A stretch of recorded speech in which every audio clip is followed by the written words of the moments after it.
selamat siang. Saya bersama dengan Bu Yurike dari Hipmikindo DPP. Kebetulan Ibu Sekjen ya Bu ya di DPP ya. Baik, kita akan menanyakan beberapa pertanyaan. Pertama terkait dengan Hipmikindo nih Bunda nih. Kira-kira apa sih urgensinya Hipmikindo itu sehingga Hipmikindo itu dibentuk Bunda? Hipmikindo lahir berbarengan dengan Undang-Undang Pengusaha Mikro dan Kecil (UMKM) di tahun 2008. Ya, nah lahirlah Hipmikindo. Tujuan kita adalah memberikan pendampingan serta advokasi kepada teman-teman, memberikan akses pemasaran, membantu ya, bukan memberikan akses pemasaran bagi pengusaha mikro dan kecil. Seperti itu, dan saat ini kami juga melakukan advokasi dan konsultasi bagi pengusaha mikro dan kecil terkait dengan pendampingan UMKM, juga pendampingan hukum UMKM, membantu teman-teman memiliki perizinan dengan lengkap, kemudian tadi yang seperti dikatakan akses pasar yang baik, seperti itu. Kami berharap juga dengan adanya teman-teman di Hipmikindo ini bisa melakukan pengembangan usahanya dengan baik. Tetapi ini juga terkait dengan beberapa aspek yang saling terkait dengan adanya pengembangan UMKM. Karena UMKM adalah pilar negara, sehingga juga menjadi peran bagi pemerintah untuk mendorong UMKM ini berkembang menjadi dari pengusaha mikro ke kecil, dari kecil ke menengah.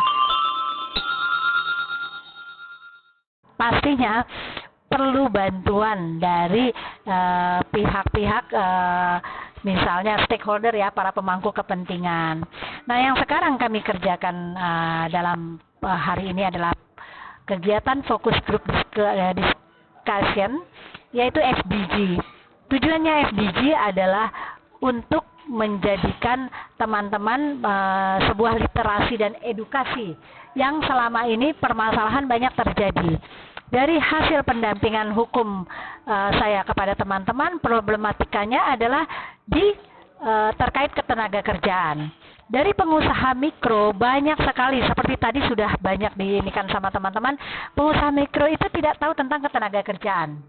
Nah, inilah yang harus dijelaskan dan diberikan edukasi kepada teman-teman bahwa ketika kita punya karyawan, kita harus punya ada hitam di atas putih, perjanjian-perjanjian seperti itu.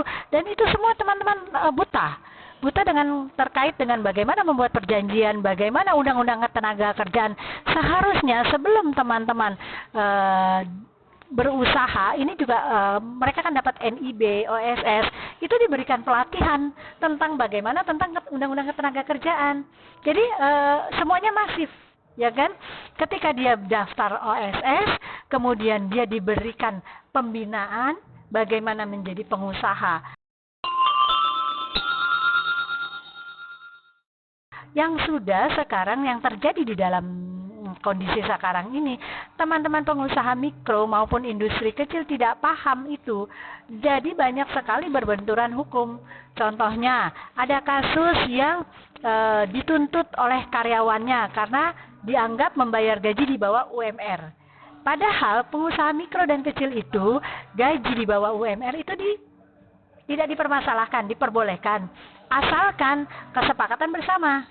Nah, seperti itu. Tetapi kalau memang pelaku usaha tidak paham, didatangi dewan pengawas, didatengin polisi, takut, akhirnya tidak salah pun merasa salah.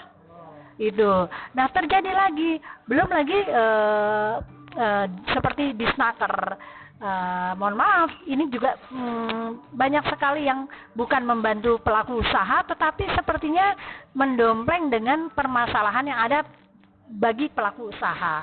Nah, harapan saya seperti pengawas-pengawas yang ada di lapangan, itu tidak dilakukan oleh manusia, tetapi oleh sistem.